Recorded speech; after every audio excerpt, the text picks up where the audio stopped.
Hey, thank you so much for listening to the Cooligans. In the first segment, we opened up a gift. A pizza Orlando box. City sent us a pizza box with gifts inside of it. What could it be? I hope it's not a pizza from Orlando. We also got talk about CCL. Some teams out here winning. Some teams are out there Atlantaing. Oh, my God. It was some of it rough, some of it great. We talk about a lot of stuff. And we talk about Kepa. We talk about European soccer. We explain all those competitions. And, of course, you know we brought up that Robert Kraft. Ooh, cheesy. Next up, in the second segment, It's certainly going. we're talking to Yael Averbuch of the Seattle Reign. She is the NWSL Players Union president, and she also runs Techne Football. We have a great conversation with her at the United Soccer Coaches Convention. You're going to love it. You're going to love her. All this and more today on the Cooligans! Hey, this is Alexi Lawless. There is nobody in U.S. soccer that is more important than the Cooligans. Yeah, baby!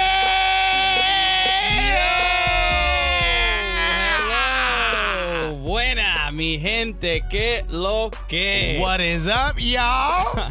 How's everybody doing? Alexis is in a better mood than usual. I'm so freaking excited. Because not only are we doing this great podcast. Yeah, I mean, we're here talking to you. That's why I'm excited. But also, there's 2 pizza boxes in front of me. But I know there's no pizza in it, yet I'm still excited. And guess what? On top of the box. We don't know if there's no pizza in there. There better not be pizza. You better not be. Because there's an Orlando City crest. Yeah. And sort of like some type of design. This is from the new kits. This design. This is the pattern. It's spray painted onto the box. That's right. So we have a gift from Orlando City. Thank you so much, Orlando City, for sending this to us. But we have this in front of us, and this will be a nice way to. We're doing an unboxing. We're doing an unboxing, audio only on the podcast. On the podcast. You know how exciting you are. Which is the way you want to consume that kind of media. And I've been so frustrated because Christian's like, let's talk about what we're going to talk about on the show. I'm like, let's open up the box. I just want to open this up. This is a good way to get excited about the MLS season that is starting this weekend. I agree. Orlando City. Okay. The team that also gets to play in the same city as Ali Krieger. That's right. She's kindly giving them the opportunity to share a stadium with her. What an honor. So, we would be honored. And by the way, the reviews we've gotten off that episode alone are just that, and the Cal Martino.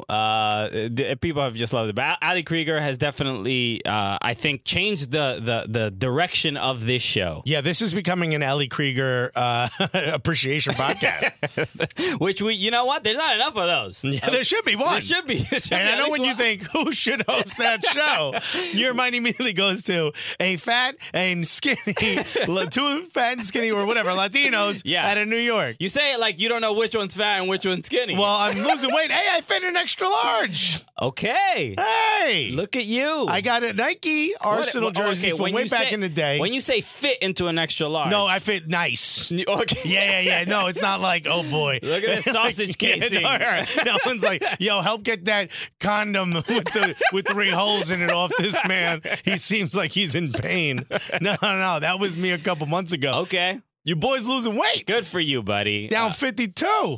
Down 52. Okay. 52. That's like a linebacker's number.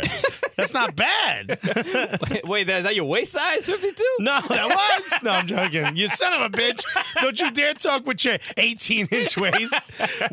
I'll take these into boys 9. Anyway, okay, now that we've done, we're done shaming our bodies.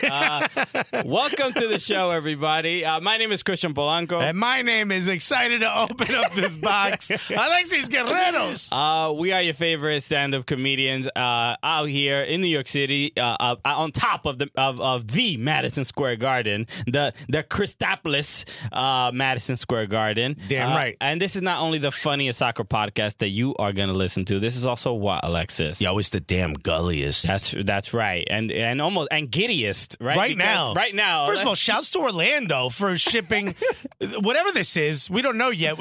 Dead ass. There's tape on it still. We don't know. Yeah, we haven't opened it. In pizza boxes. And let me say, I've been to Orlando. This is already the most productive use of pizza boxes in that city because your pizza is so trash. It's so trash. Okay, all right. Well, wait till the boxes are open afterwards. Because I'm already saying, yo, even if they left pizza in here from Orlando, but it's gone bad in the shipping and we don't have to eat it. Already it's a better use of how pizza boxes are used in Orlando. I don't know. I think they should just make the cardboard boxes out of the pizza. Good, make the plane out of the black box. Make the box out of the pizza. There is that shop in New York that made us two Sicilians as a pizza box for a regular pizza. Okay. All right. That sounds fun. All of it was garbage. Okay. So, look, we're excited about the show today because we're going to talk about a lot of things. Obviously, CONCACAF Champions League. We got to talk about the EFL Cup final and Sarri-gate and Kepa-gate. Wow. There's a lot going on in American soccer. MLS is starting up this weekend. We'll give This is it. This is what we waited for. We've been talking about all this MLS stuff. Yeah. It's here. It is. And we're excited because we every year, especially since we've been doing this show, one of our main questions was like, what are we going to do in the off season? Right. There's nothing to talk about. And I've never been more confident about, I feel like this off season has been wild. Right? It's silly season the entire time. We've had so much fun. And if you are a person that listens to this show only when the season is on and maybe we'll talk about your team or whatever, you're doing it wrong. Yo. Because you're missing out.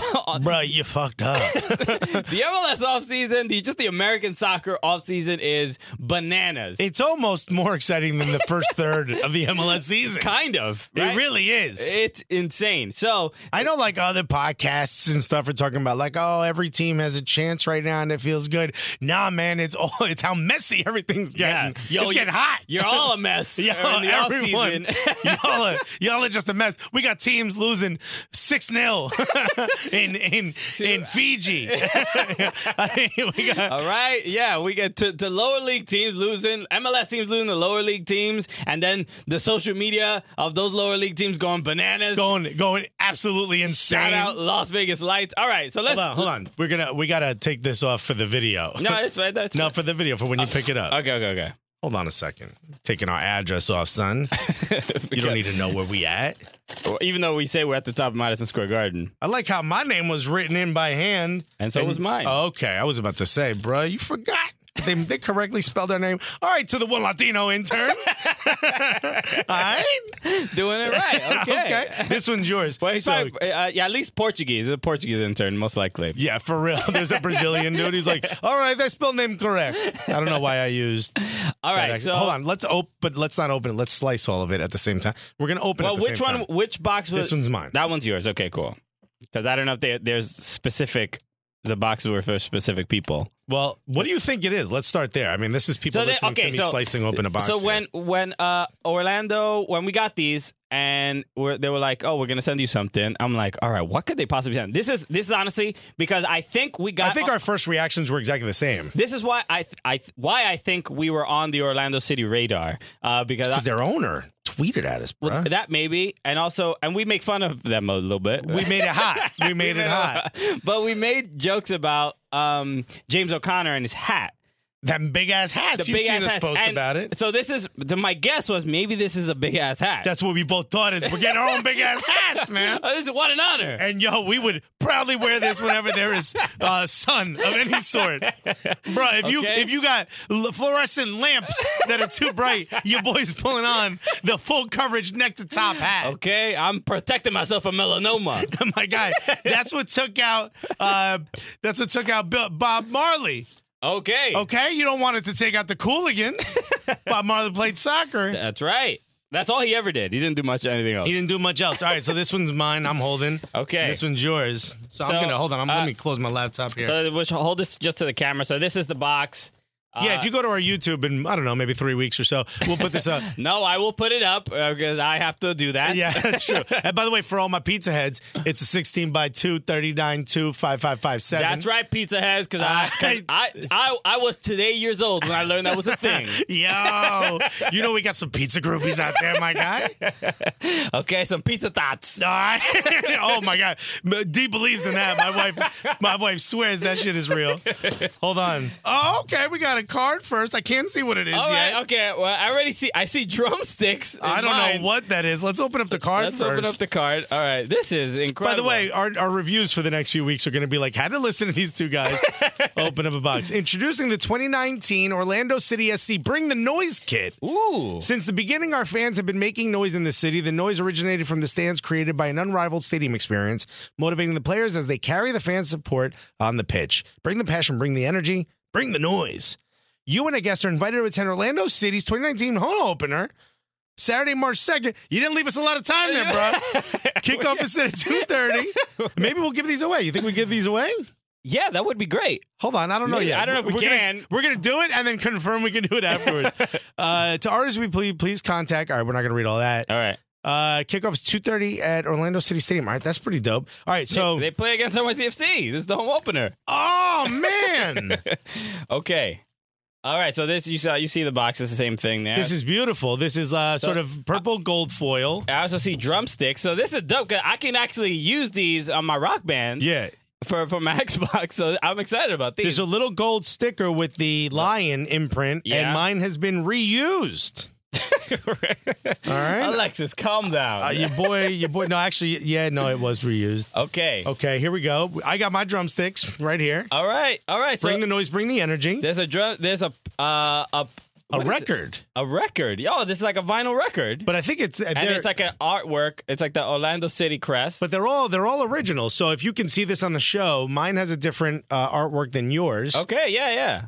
This is incredible. This is so far really dope. And wait a minute, I didn't notice this, but on the back of the explanation, there's sort of not an instruction, but I guess like an explainer, an info piece on the New Jersey infographic. Because. Hold up. Holy. Yo, they sent us jerseys with our name. Wow. Guess what team we're rooting for in the opener right now? Yo. Shout out. My guy, I shouldn't have made this announcement that I now fit an extra large because they got your boy right. No, it's an extra large. It's an extra What's large. up, yo? Your boy can actually wear this. Yeah, there's only thin people in Florida. They don't. Have you been? Yo, this is wild. This is great. Thank you so much. It has our names on it. The new kit. This is incredible. Although I'm probably not fitting in this because it's the actual player release. It's not the replica, which them joins is a little tight. Oh, dude, this is gorgeous. Thank you so much, Orlando. Yo, shouts to Orlando City, man. They got a dope kit. This is, first of all, we'll start here with, it is not a white kit, okay? That's right. Okay. This is, all right, thank you so much, Orlando City. Best of luck this season.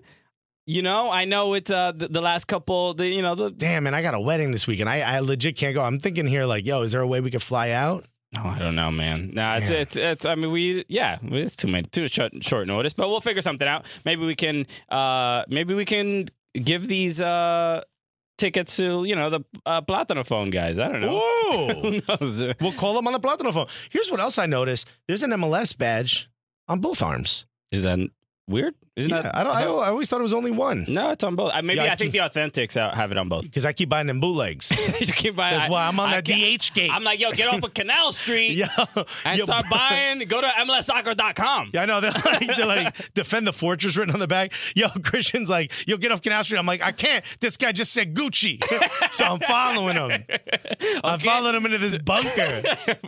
He seems to know what he's talking about. I think it's legit. I like his sneakers. They're barely dirty. Yo, this dude with what I suppose is a half Jamaican, half West African, half Scandinavian accent. I don't know where he's from, but he got deals. Yeah, I think he's right. This white guy with dreadlocks, I thought he was Breck Shea. I'm following him. So thank you, Orlando City. Bruh, I am going to be playing drums whenever Christian is asleep from now. Do I play on the art? Do I play on the piece of art? No, man, you're going to ruin the vinyl. How do you know? It's not real vinyl, my guy. It's like flexi. Vinyl is flexible. No, this isn't vinyl. This is... It looks like it to me. Yeah, you might be right. Okay. Yo, should we play it? What's on here? It's a message. It's like, you're all going to die. Holy shit, Orlando. Okay. In a parallel universe, Christian's the fat one. What? So, thank you so much, Orlando. Best of luck. And in a pizza box. You guys are the absolute best. Awesome. Thank you so much for doing that. Best of luck this season. I know, it's always been a rough, it's been a rough couple of years, but this is when they turn around. This is it, baby. Because now Christian Polanco's on this team. It really should. Nani's kid should really say Christian Polanco. I mean, I feel like your kid already exists in the league. Okay, because I'm the designated player over at Orlando City. Oh man, we should. You know what? I'm gonna cancel this wedding. Let's just go. It's not my wedding, though. You're gonna be it's not that I can't go. It's also that this wedding is no longer happening. I got this bomb threat, my guy, right? And then me and you, we go down to Orlando. You meet your long lost brother, right? It's so funny. I meet the fattest player on the team named Guerrero. It's so funny to like talk about like a tool in your toolkit is using a bomb threat. Yo, it was legit my first one. It was first thing I went to. I just checked my toolbox. Happened to find a bomb threat in there. I think I might utilize it today. Yo, I got this use a bomb threat free card. It's like, yo, you wrote that yourself. I just saw you. Nah, son. You know what? Are you going anywhere important soon? Because I'm gonna call bomb threat. So welcome to a soccer podcast. It's not an unboxing podcast. This is the littest soccer podcast. This is the wildest one ever. Notice we're weird when we're in this studio. It's weird, right? We're not as polished as when we're in studio. Hackensack Meridian Health Stage 17. It's funny that you think the show is polished. I said not as polished. Amazing. Not as polished, which does not mean like I am not as fat. Doesn't mean I'm not fat. So we usually start the show by showing love to the people who show love to us, and especially on iTunes. We are 11 reviews away from 400. So help us. This is wild. I can't believe we're so close to 400. Crazy. 400. We're gonna blaze past 400. Exactly. Wild quick. Just like I do through the produce section on the way to the baby. So there's a bunch of really fun ones. I got one. Can I read one? Read yours, because I think I know which one you're going to read, but go ahead. First one up top. Is that the one you thought? No, not the one up top. That's the one I'm going to read. Okay. No, read the second one. I'll read that one. Because I think this one is very relevant. Yeah. Oh, okay. For some reason, I read this, and I thought I had read this last week. No, you just didn't. In case you I did not. mentioned it last week, but this is why they put it up. Yeah. All right. So this is from my guy, Jeff, at CaredaCreative.com. I mean, I don't know how he got that in there. He got his own email in his thing, but he put some spaces in there. Shouts to Jeff. All right. And the title, first of all, is 5 stars. We all know that because we ain't reading your shit if it ain't 5 stars, my guy. Get that out of there. All right. Bomb threat to wherever you live. Bomb threat to your computer you use. The title of this is Pastéis de Nata. Okay. So already, your boy hungry. Let's make that 51 pounds. So the whole thing is, great podcast. I have been listening since I heard you guys on Flagrant 2. This is my first, probably only ever podcast review. And as a Portuguese American, any mention of Pastéis de Nata on a podcast is getting a 5-star review from me. Shout outs to you, my guy. Sometimes you get it with a little chocolate inside. Let's get it. He didn't write that. I did. I said that. He put last sentence. On another note, my oldest son is a Project Goal alum, and I appreciate the support for a great organization, which is where we're going to be this Friday. Okay. Not this Friday, right? March 29th, right? Oh, yeah. We're all going to be somewhere this Friday, but we haven't talked about it. No, we have not talked about it. We're going to talk about it, but we're going to be at Project Goal. We're going to be, by the way, tons of Portuguese people up in the New England area. Oh, I didn't know There's more people from the Azores in the New England area than in the Azores, my guy. The Azores? Those are the islands off the coast of Portugal, owned by Portugal for a long time. They're very Portuguese. Okay. Cristiano Ronaldo comes from Madeira, which is out there. I don't know if it's a part of the Azores, but it's out there. All right. It's an island, right? And they eat like mad fish, dog. So there's great Azorean cuisine up in Boston.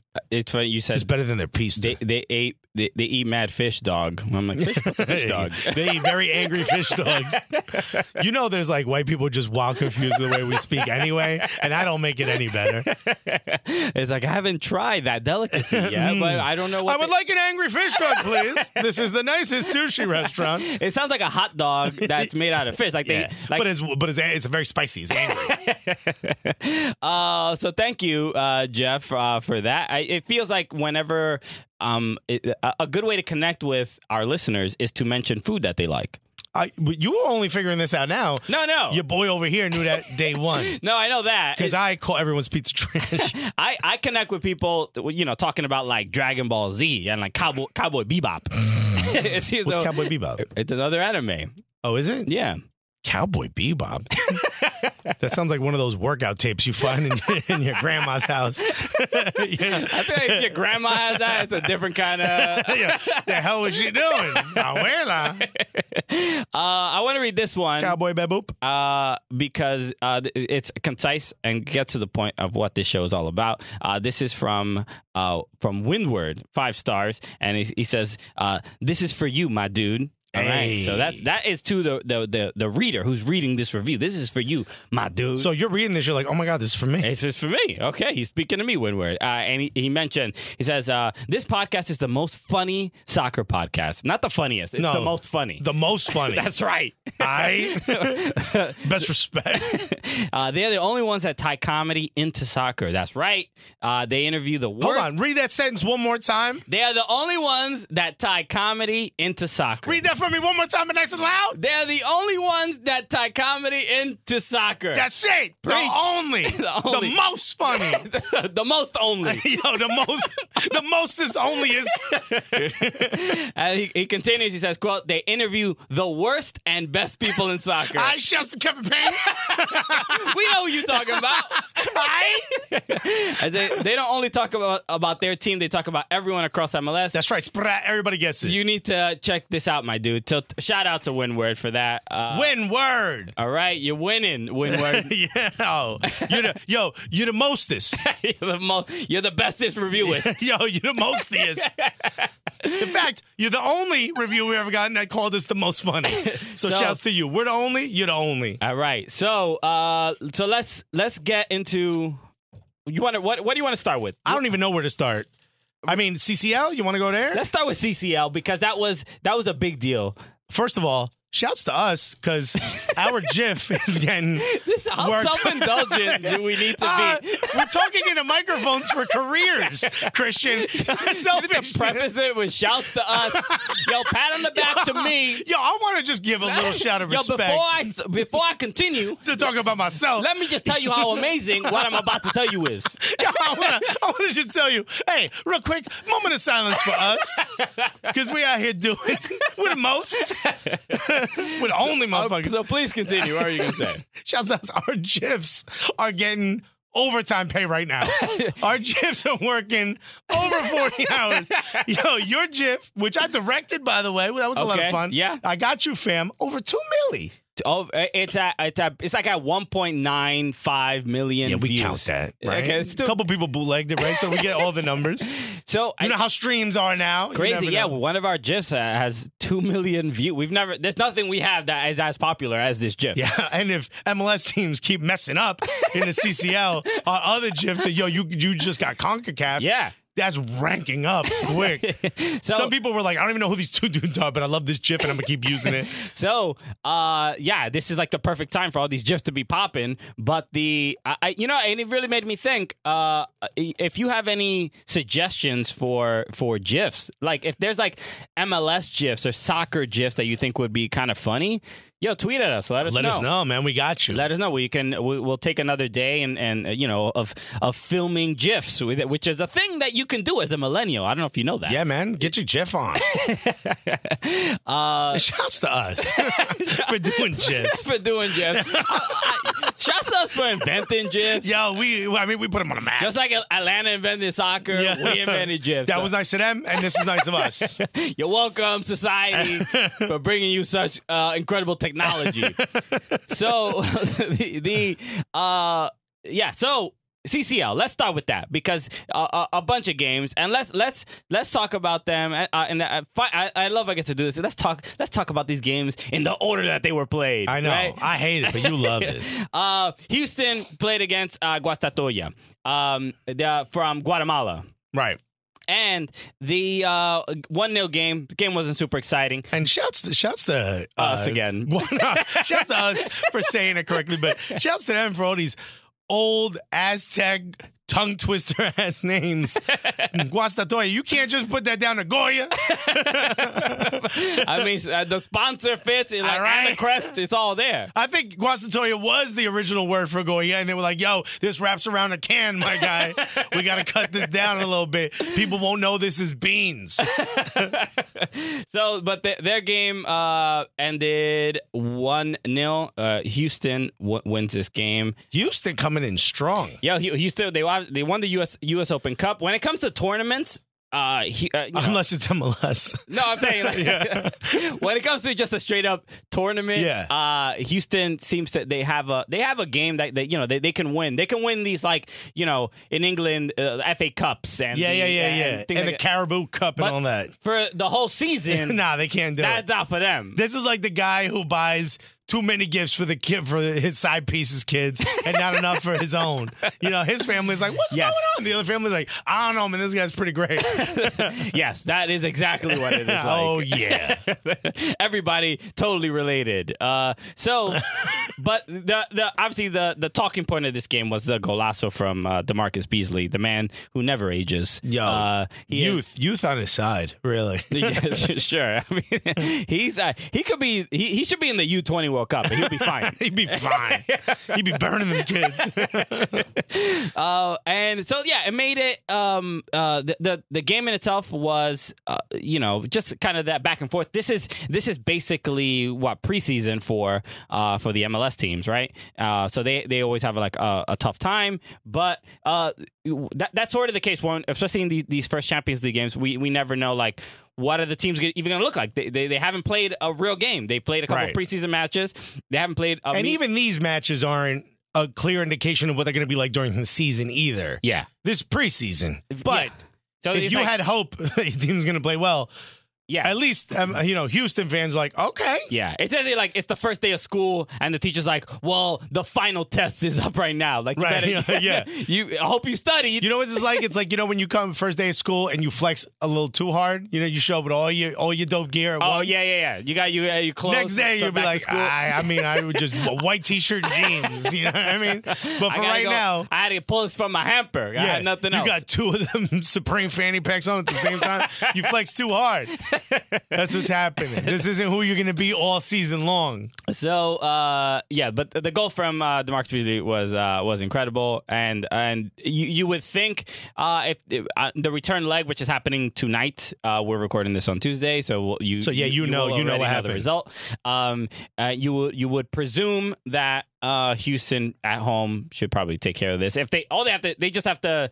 If the game ends 0-0, they'll be fine. Yeah, they played at the dog pitch already. You know what I mean? Exactly. At the dog track. And now they'll play at their dog track. Yeah. BBVA Compass Field is not always the best. It wasn't always, but I feel like it's the beginning of the season. You know what I mean? If it's looking messy now. Some high school football. I know. Probably, would you host a cha-cha competition on this damn field? Next up, Atletico Pantoja hosted the New York Red Bulls. There we go. DR in the house. República Dominicana, Santo Domingo, coño. They won even regardless of the score. That's it. As soon as the fixture is scheduled, they're already winners. They came here and they were like, yo, bring us right now to some damn pollo and plátanos because we know our people are up here. We're getting to visit our cousins. Yes. Look, are there even any Dominicans on this team? There are Dominicans. No, there's a couple. Yeah, three. There's a Polanco on the team. What? Yeah. What? Hell yeah. For real? Yeah, there's a Polanco on the team. Okay, so socio, my cousin out there. You guys represent. So the this game, obviously, I was at the Chivas Cibao FC game last year at Cibao. At Cibao, right? Which, by the way, everyone's giving credit to Atlanta for sending 92-9 down to Herediano. Yeah. Bruh, Cooligans been doing it. Are you for real? Okay. Yeah. And we sent a correspondent. I didn't have the Atlanta Journal-Constitutional out there sending me. Nah, bruh. All right. I had to go to my Citibank account to send me out there. We did that right before we started Gully Squad. So okay. We had to put that on our own card. Okay. So, look, whenever a Dominican team is in Champions League, obviously you can't expect too much. But they only lost 2-0. That's not bad. That's not bad Against Red Bull, which is one of the better teams last year. Last year, Cibao FC lost 2-0 to Chivas as well. Okay. So therefore Chivas beat Red Bull in Champions League last year. So what you're saying is... So what I'm saying is technically Atletico Pantoja is... No, Cibao FC is better than Red Bull. Atletico Pantoja is coming out. I think that's how it works. Yeah. I mean, now you heard it here first. Put all your money on it. Get that reverse mortgage you've been thinking about. No, but look. Real quick, just before, I'm sorry, I almost forgot. If we got, what was it? What was it? Mr. Staves? What was the teacher's name? Who listens to us? The 7th grade teacher. Oh, yeah, I think it's Staves. Staves. Yeah. I don't whatever. You know what we're talking about. Yo, kids, you get off half day again. Sorry, go ahead. What were we talking about? Staves 49. Okay. Staves. All right. Mr. Staves. I'm glad you stopped the show for that. Yo, kids, get out now, son. You good. Yo, he's mad cool. You don't care about the teachers union. So, there was an own goal and then a goal from Royer. They were pretty much dumb. Rebels are dumb. They're a very good team. So they go off the Dominican Republic. They should be fine. Right? Yeah, they're going to be just fine. But, I mean, if the math works out the way you suggested, they will not be fine. They will not be fine in that return leg. A little bit of a meltdown from the RBNY Twitter. Only 2-0. But look, credit to them. The first half, like the first 40 minutes, essentially, they were like, the Rebels having some trouble scoring. And I was like, as a Dominicano, I'm like, all right, there's a little bit of pride that we held them off for a little bit. That's it. That's all you need to do. That's all we need. We just didn't get embarrassed out there. That's it. You left with your pride. So the return leg is... How many of the players got, like, gator skin soccer boots, Some fancy ass. I think you think Dominican Republic is Washington Heights here. It's very different. That's all I picture in my head. Dominican Republic is very, very different than the Dominican Republic in New York. Don't ruin the image in my head, Christian. Okay, there's a little bit more humility, I would say, and extreme poverty. Then what happens on that plane, man? It's just, look, it's like when rappers get their first contract, right? You know, that first deal. Oh my God! It's like, I don't even know anybody out in the projects I was raised in. That's that new money, huh? I can't hear you on this iPhone with your scratchy ass burner. It goes from que to que lo que. Yeah. Right? So we'll see. The second leg is tonight when you're listening to this is on Wednesday, February 27th. Which I'm gonna be at the game. Alexis, you can't make it to the game. I cannot make it to the game, and that's unfortunate. But I will be there, and it should be super, super fun. So so next up, what was the other game in CCL? I'm pulling up right here. It is Sporting KC against Toluca. This one was amazing to watch. Dude, the atmosphere at Sporting Kansas City was amazing, even though it wasn't full. This looked like it was, because it was also very, very cold. I know that, but this looked very much like Sporting Kansas City hadn't stopped their playoff run.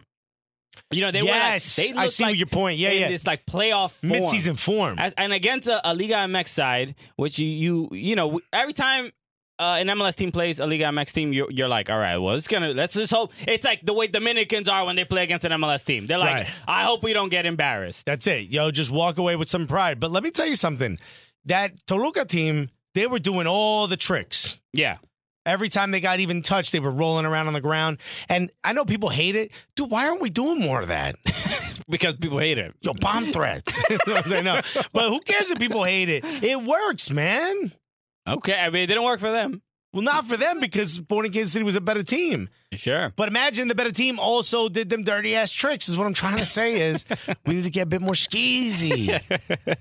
Okay. Why aren't we more skeezy, Christian? Look, if Alexis ran CONCACAF, I mean, it's...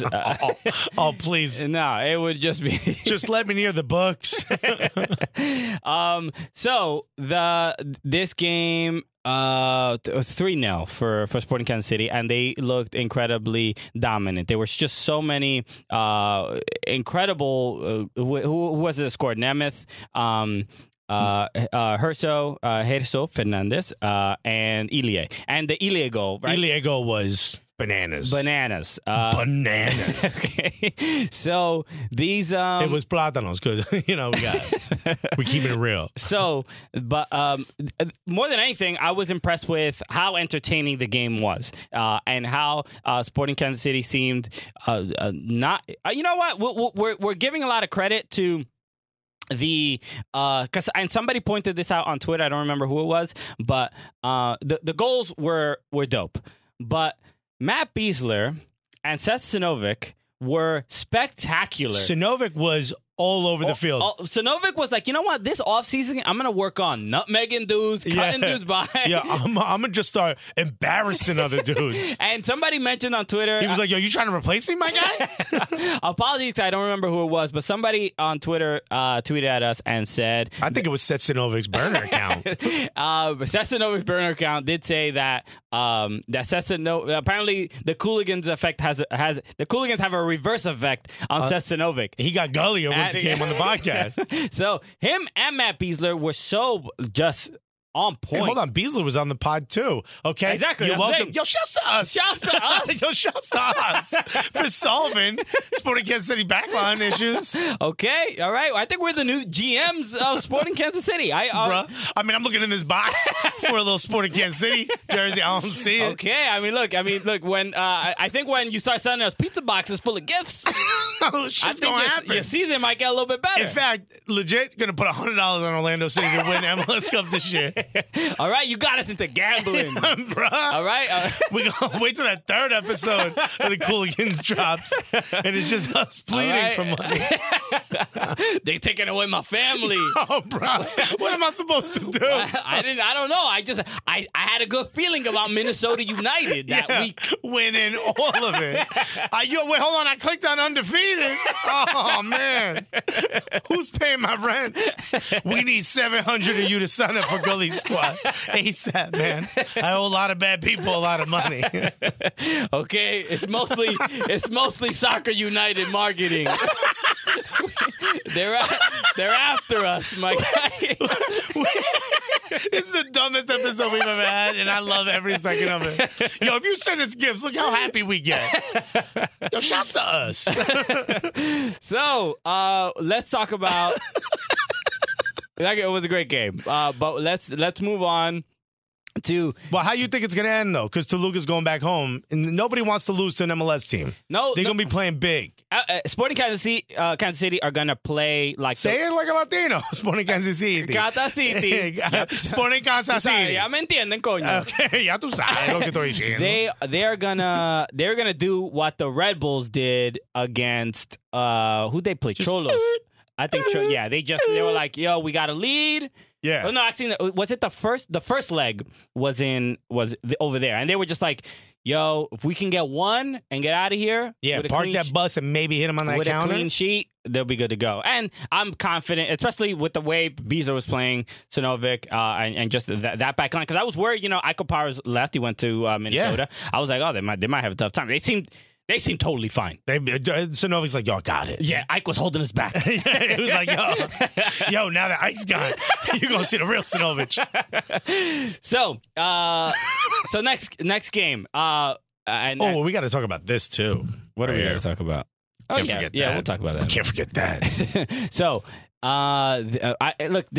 CCL wouldn't be CCL without some just straight up madness, right? There is some CCL fever.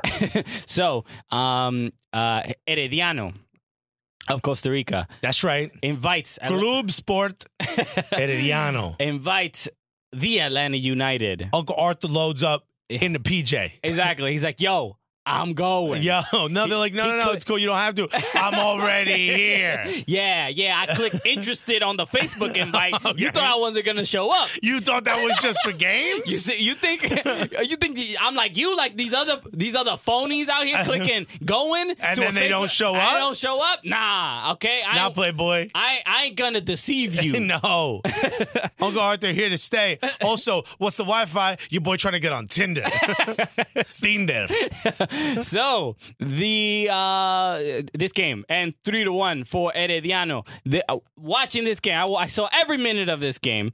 And me too. There was because it was the hype, right? The Atlanta United MLS people was Cup talking champions. like 6-2. Yo, straight up, they were just like, "Oh, this Costa Rican never." ¿Eres what? ¿Eres who? ¿Eres quién? ¿Quién tú eres? So they the confidence was very high for Atlanta United, for Atlanta United fans. I think they thought it was gonna be a cakewalk, and Herediano was like, "Nah, son. Now you can't leave." Click. You here for the whole 94 minutes or whatever. You're getting washed. Yo. And not the way you want, Uncle Arthur. I thought it was two things came to mind. I thought it was Atlanta United did not expect that from Herediano. I think they thought they were playing like an Atletico Pantoja, right? I think they thought it was just they weren't gonna be as skilled as those guys actually were. I don't think that's it. I think Atlanta never really, once or twice I've ever seen them sort of change up. You know what I mean? For like the competition. They play their game. I think they walked in thinking they were going to be big dogging it. Okay. And when they got punched in the face, they had no plan. Well, the first goal... The plan was to do what they're already doing harder. You know what I mean? Well, the first goal came from a mistake from LGP. Right. That whole back line was... The back line... was trash. You got to come on the podcast. You want your back line to be good, you got to come on Cooligans, bro. Okay. We done solved Sinovich. Yeah. If you play up front, don't come on this podcast. Do not come on this podcast. Because you'll be a good defender, but your boy ain't scoring. All right? You're going to be like Jesse Zardes has been playing right back real soon. All right? Somebody call... Oh, yeah, never mind. So, but that... just a dumb mistake. And this is an early season lack of chemistry mistake. But this also... doesn't tell you what the rest of the season's going to be. Okay. This may not be a clear sign of what's to come. But if you are an Atlanta United fan, you may have faith, but you definitely got some fear.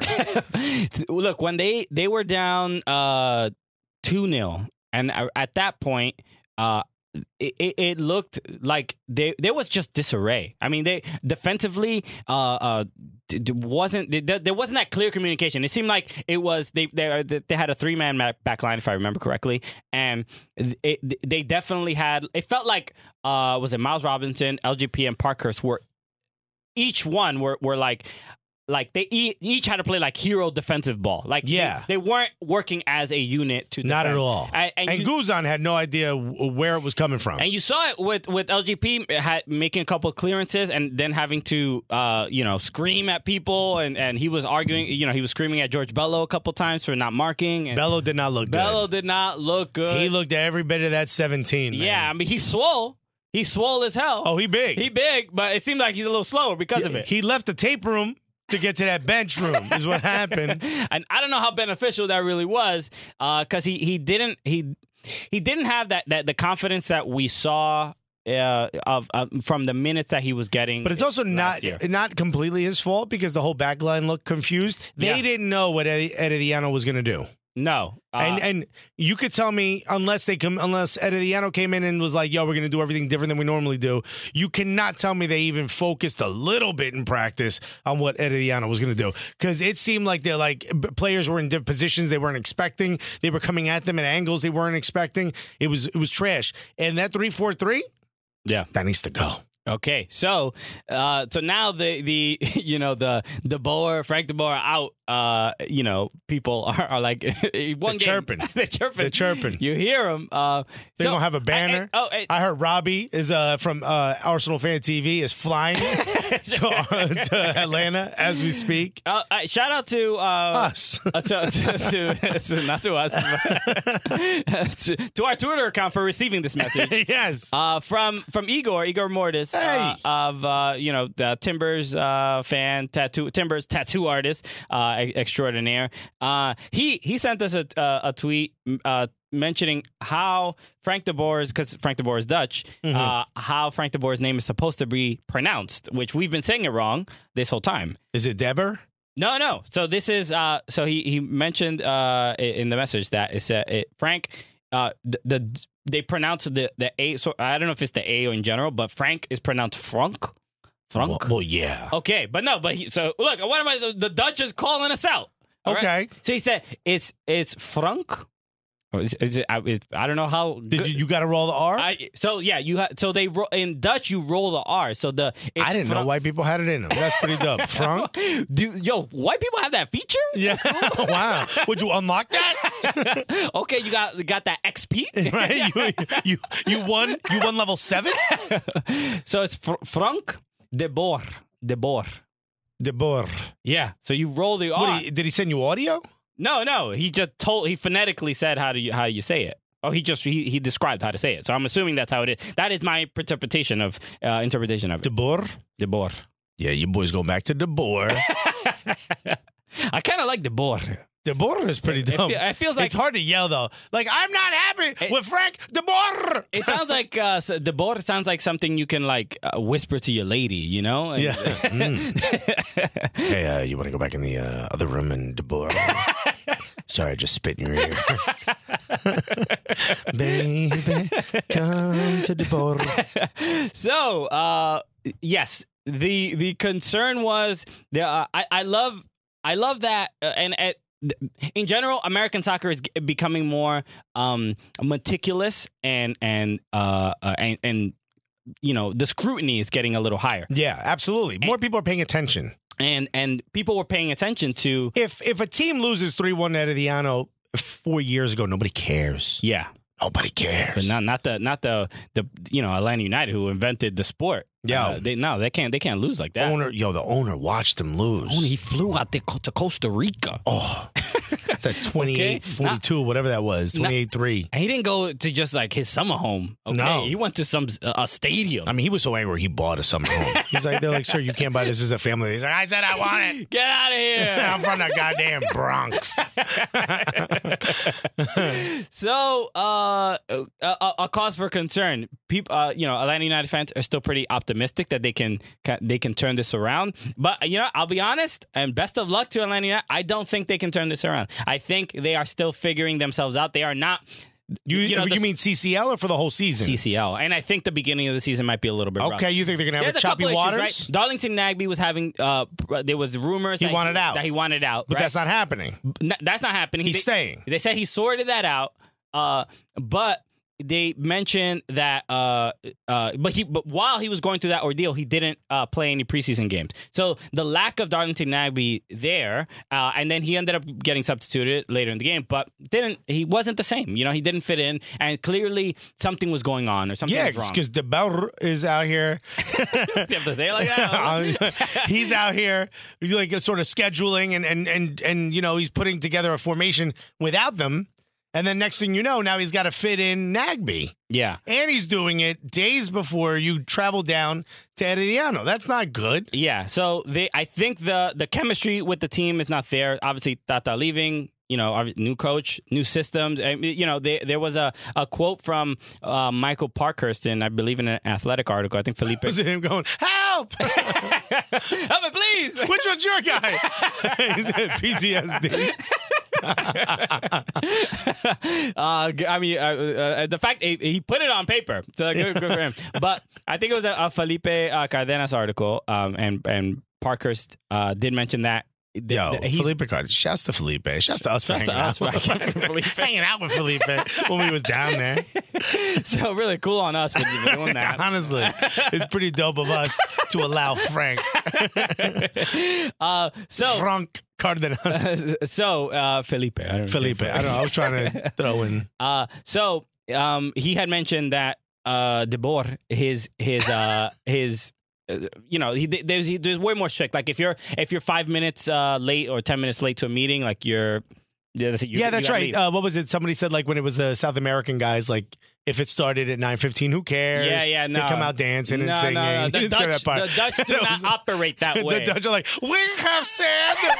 Look at the papers. I don't know why they're German. That's German. But it's straight. I'm a fan of that style of coaching. You know what I mean? Are you? Okay. Yeah, like the whole, if you're 5 minutes early, you're already 5 minutes, like you're late, that kind of thing. Mm-hmm. Like, even though I would never be able to survive in that, I enjoy that. I like that. I think it builds a better team. The evidence in front of me suggests that I may be wrong. It might be some like growing pains and just really people figuring out like, getting all these South Americans in line like that. Which also tells me, they got to sell Jonathan Lewis to Atlanta last year. That's where he would have been just fine. So look, not only it's like, oh man, I'm going to be 15 minutes late. Well, thanks for showing up early. There were so many issues. Barco, I don't understand what the strategy is for Ezequiel Barco to just hold on to the ball and take as many touches as he wants. That can't be the best strategy. He seemed like a real ball hawk. He seemed like, Tata sat me last season. You're going to see all my skills. I'm going to get all the touches this season in this game. Yeah. How my minutes with the ball looking? Like, we're losing. I said, how many minutes have I had the ball? He looked like he was not trusting anybody. Yeah, very noticeable, very strange. Pity Martinez also, he had moments. Pity Martinez had moments. Does not earn the Pity. He's Gonzalo Martinez in that game because he wasn't the South American footballer of the year that we saw. There was no Pity about anything he was doing. He had moments where we were like, oh, okay, that's why you buy him, right? And then there's other moments where you're like, what the hell is that? But even where's that $30 million a player up front? Even he seemed frustrated, and like there's some message that was probably sent from from De Boer, and then just didn't really resonate with people. Something went wrong. I don't know what exactly. But today's a double whammy for Atlanta fans, right? Orlando out here sending us merch with our new favorite team. Might I add that Christian and I have, my God, this is such a tiny jersey. I'm holding Christian's. This is insane. It's like a child. We have season tickets to a team. They never sent us no jersey. They have not. But hey, they never even gave us a pizza box, bro. And those are easier to come by here, right? Double whammy, man. We're talking messy and dirty right now about Atlanta. But I say, Atlanta fans, wash this out of your mind. Unless the second game is like this as well, because I can't imagine that's what the whole season is going to be. Because De Boer has, a very... it seems like the sound you make after a tweet is sent. Yeah. Sorry, my phone's on vibrate. De Boer. Oh, hold on. That's going to be the new Cardi B. And then... De Boer. De Boer. All right. So, all right, Cardi. I didn't know you paid attention to American soccer like that. You like competitions in this hemisphere? soccer competitions? Across continents? All right. Continental competitions? Hopefully they can figure it out. It's going to be, a bit tough. Yeah. But maybe they can do it. I don't know. If they score 2 goals, right, it'll go to extra time. But they can't give up a goal. Who got the header? Who missed the header?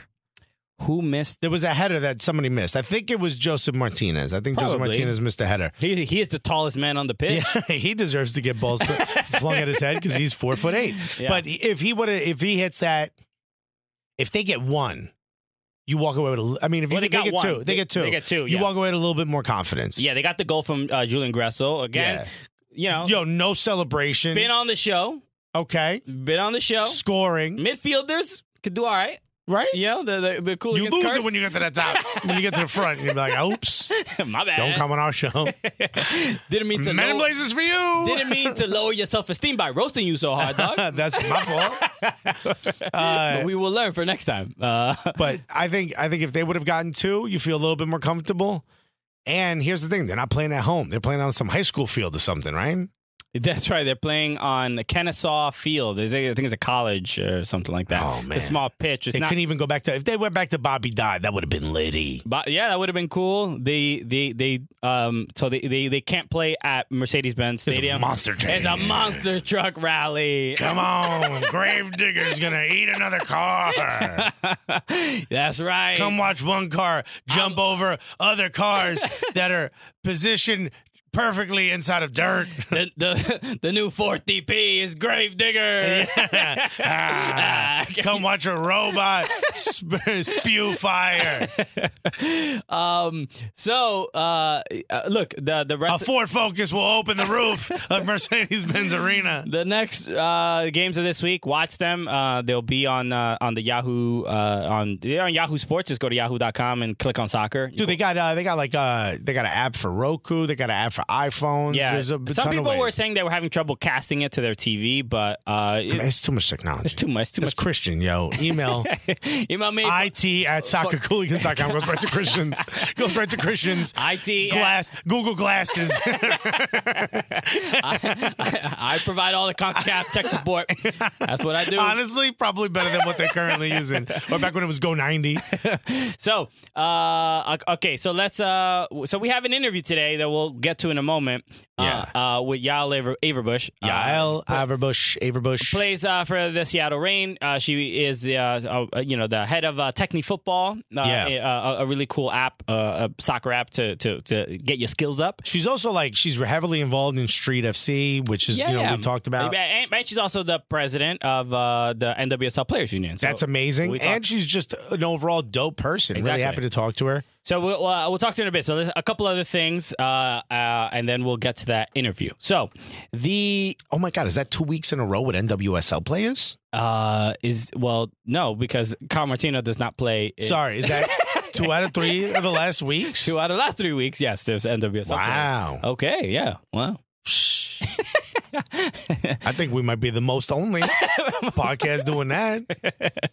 So let's talk about Kepa. Let's talk about Kepa. Let's talk about this. Because, you know what? Yeah, let's talk about Kepa. Sorry, I was going to say something else, but I think we're going to talk about that next. Yeah, we'll talk about that. So so Chelsea Football Club plays against Manchester City in the EFL Cup final, and if you don't. Sometimes, because I had this problem, I was always like, what are all these tournaments out in England? Right. Who's playing? Why is there an FA Cup? Why is there a League Cup? And whatever. And the best way to explain it to you is that that's just how it is. It don't make sense. They don't get it. Trust me, it's just like the stuff was created in like the 1910s and 1920s, and they're like, it's always been this way. Yeah, cocaine was legal back then. That's all you have to know. No one knew it was bad. And then the idea of changing it to people feels like, well, my papa, he loved this mediocre, meaningless championship. So you're saying you're gonna make a change, and my granddad and his granddad spent their time cheering for something that wasn't important. Is that what you're saying? Okay. You're going to ruin my legacy. Exactly. And this is why Brexit is happening, right? Why? To you. I don't know what they say. So the League Cup, which the state. The winner. So I believe the League Cup is only allowed for the Division 1 and 2. So it's only no. That's what I thought it was. No, so FA Cup or 4 or something. FA Cup is every team in England. in professional. Yeah, doesn't matter if you're in the conferences. Yes. It doesn't matter if you're in League 2 or 3. Correct. Everybody gets in. Yeah, everybody gets a chance. Yeah, right. If the domestic, that's the domestic cup. Yes, the League Cup is for the people that aren't in the conferences. So the teams that are only in the leagues. Got it. Okay, so more than just 2 divisions. Got it. Yeah, that's right. I explained it. Of course my head hurts now. So that's what that tournament is. If you don't know. So this is just for the leagues. Exactly. None of this is important. You shouldn't get a parade. So they celebrate too much for something that is not. Yeah. Unless you're one of the lower league teams, then go for it. Exactly. That's the only reason it would. That's the only context in where it would sort of be exciting. Or you're a team with an American on it. Bang bang. Okay. So speaking of Chelsea, because Christian Pulisic is showing up to a very stable, home. If you didn't see this game, nothing much happened except at the end. At the end, the extra time, the game is 0-0. there is a save from Kepa Arrizabalaga, and he is. You ain't need to do all that. Okay, I mean we said the bor, so might as well wait till we get what is he's Spanish. He's right? Spanish, yeah. From Asturias or Bilbao. I don't know where he's I think from. he's Basque. Wait till we get one of those emails. Tell us how to say it. Arrizabalaga. Yeah. So it's Kepa. So Se dice Kepa. So he makes a save, pulls up with a cramp. He's clearly in pain. His manager sees that he is in pain. This is already the second time he is kind of gone limp. No pun intended, or no sexual innuendo suggested. Yeah, I don't think that's pause. I think it's what you're supposed to say. No, I don't say pause anymore. I say no sexual innuendo intended, sir. Yeah, good sir. So you're saying there's no sexual? All right. So obviously Mauricio Sarri sees this and he's like, all right, well, let's get the backup keeper warmed up. It's not just that. What is the it? backup keeper, Willy Caballero, had trained all season last season against the team that's about to take penalties. He trained with them. He sat in goal. A Manchester City player. Yeah, he was a Manchester City player, yeah. So he is not just not injured, but also prepared. Yes. To go against these boys. He's good at what he does, and he's also a great penalty stopper in general, right? So sorry. So obviously, so sorry. I don't know how you see an injured player, you're like, all right, well, I have a pretty decent backup. This is not a bad idea to get this. Tactically, it all makes sense. You bring in Willy Caballero. Get this guy ready to go, and then this is the thing that was almost unprecedented in soccer, right? Where the board goes up to substitute the player. I legit thought you just said the bor. The bor is on there too. He's doing everything. He's the fourth official.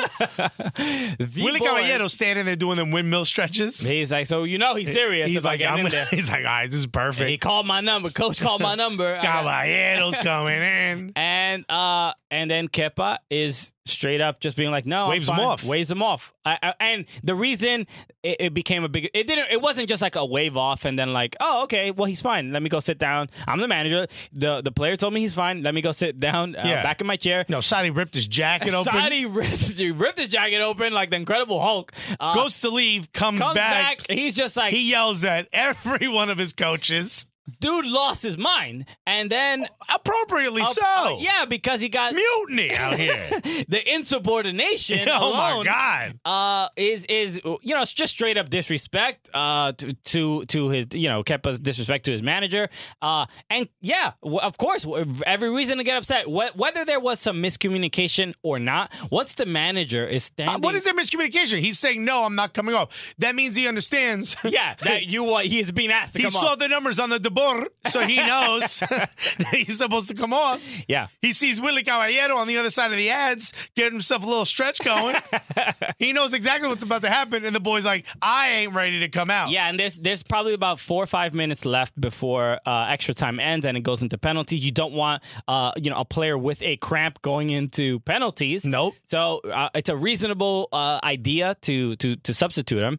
And yeah, and sorry, and this is where it led to the all the commotion and everything, and everybody talking about it because people were like, "Yo, this don't happen. This doesn't happen." When you get asked, when the number goes up, and the manager is standing there right at the touchline, You're done. You got to get off the pitch, and unless he thinks you're injured. And you tell him no before that number goes up. It's weird because there is a I don't know if it's a double standard, but there's different rules for keepers, right? Because like if there's an injury to a field player, right, and especially if it's a head injury, let's say, or whatever, the referee has the ability to send the player off and get to the touchline so he can be evaluated and then they'll be brought back on. But for goalkeepers, you can't do that. You can't do that. A couple long balls coming at you. Yeah. So they wait as long as they possibly can, and really make sure that if the keeper can keep going and can continue, they'll let him do that. So they give him time to do that. So Sadi was pissed. Here's my thing: this would not happen in MLS. Imagine this happened at RSL. How you think Pecky's going to handle that? Pecky will run onto the pitch, grab the player. He's going to smash that the ball over his knee. He's going to grab a player by the ear. I literally was about to say that. Absolutely. Pull him right off. Like, bro, he's like, I told you he's coming off. Okay. He's coming off. Find me. I don't care. Drain my bank You're account. going, no dinner, straight to bed for you. Okay? Roost snack. Trey, get that printer going. Okay? And print the rules again. Because apparently this child does not know. This chap has not read the pamphlet I gave him at the beginning of the season. Look, all right. So if you haven't seen the video of it, I'm sure you have. There's no way you haven't. Go on our Twitter, go on our Instagram. We made a bunch of jokes about it. But so what happened afterwards? The backlash, right? Or just the responses to it. Kepa Sorrygate. Kepa sends out a Instagram and like Twitter apology saying, of course, he lost, by the way. He did. They did lose, yes. They lost in penalties. My man made all if he would have won, this would have looked bad on Sorry. It still doesn't look great. It does look great. It looks worse. Nah, he lost. Yeah. So this is Kepa's fault. It looks bad that Sorry is clearly lost. If there was any It's hope. more embarrassing to Sorry, but it looks worse for the professionalism of Kepa. Kepa's gone. Oh, I don't know about that. So we can talk about that in a second. Kepa's got to go. So he sent an apology saying like, not my Kepa. That wasn't my intention and all this other stuff. And we talk a lot. We've mentioned this on the show before. Most goalkeepers tend to be crazy people, but they also tend to be a little older. They're usually like 25 and above. And yeah. You get better as you get older. You can play till like 35, 38. Kepa is how old is Kepa? He is 24. Fairly young. This is his first year with Chelsea, but he was playing last year with Chelsea. He was playing in Spain as well. So for a keeper to be this young and be this trusted at a big club, yeah, he's great. Big deal. Can play with the ball at his feet. But I think we're seeing the lack of maturity. All right, but De Gea was fairly young. I think even younger than 24 when he first got to Manchester United. I can't remember. I don't know. Like it doesn't excuse you from doing it. I mean, there's kids that know you don't do this. Sure. And I don't know I can only think of it as Kepa's that will to win. He didn't want to get taken off of the game. Right. And he wanted to get to penalties and he wanted to win it. And he did stop a penalty. He also let one go by under him with when Aguero took the shot. But you understand the motivation. It doesn't make it right. You know, once the manager... There's no excuse for this whatsoever. There really is none. Yeah. None whatsoever. Unless he was waving, saying, I can't walk off on my own. Bring out somebody here to come get me. Yeah. There's zero excuse for this. It was just straight up... Unless you just don't care about the manager. It was like a competitive stubbornness. And I presume... Then you know what you do? You pull the Joseph Martinez. You rip your shin guards out. You take your gloves off and you leave some tape on the field. You flip out. You show it on the way out. You gotta be an adult. Yeah, at the very least, put it on Sorry. He made that decision. Yeah, that's on him. The L is on him. He made the choice. Yeah, I would agree. You know what he did? Instead of pointing and saying, yo, that's the dude that's doing all the wrong, he committed he martyred himself. He's out. He's out. So you can't. The next guy's not going to trust this dude. So what ended up 24 years old. I knew more than that at 24. I actually don't think that. I still don't know that much. Kepa apologizes. Then Sorry does not accept. Unfollows him on the Instagram. press conference. This is after the game, but Sorry says that it was a misunderstanding. Kepa handled it wrong, but he was right in saying that he felt okay and he was right in wanting to play. You know what? So this is what he said. And after that happened, after I saw that, I'm like, that seems like a lie. There's no way. Of course, that's a lie. There's no way he's okay. He's trying to protect the player, which is actually kind of gallant. Yeah, nice of him. But when I would not do that. What happens the next day? Kepa is fined a week's wages. So, which you're not cool with it. No, don't say he was right in he said handled it wrong. Fined a week's wages, and now I'm gonna show you how much you fucked up. And he gets paid, so that's not no money, but for a footballer, whatever. A week. I mean, he'll be fine. Whatever. But so going forward, now the question is, will Kepa be suspended a game? Will he be gone from Chelsea? Aaron West put on Twitter that he's training with the U12s next week. I mean, this dude can't be trusted. Sorry. This is gonna end up being the Mourinho Pogba thing to some degree, and Sarri's not gonna win. He's already having so many Eden Hazard can't stand him. So many issues. There's no win for him. He has to he has to try to galvanize the team to win some damn games and get to top 4. And if he loses if he loses the next game or next 2 games, I think he's out. So I think Abramovich, who's not allowed in England, I think he's gonna side with the player here. I think Sarri's going to be gone because he's it's not looking great. Even though I heard his record was better than somebody else's. I can't remember. Okay, well, really great facts here. All right, Ben Bear. I come out here with the real data. His record right now is better than a previous manager. You're welcome. Okay, and then the last thing we should talk about before we get to our interview that we have to make sure we mention. It's a serious subject that we'll probably make some fun of as well. Of course. But this is very relevant to Major League Soccer. Your boy, Robert Kraft. Okay. All right. Hanging out in Florida as well. Yeah. Yeah, we got he was not beating the drum with the stick. It's unfortunate. All right.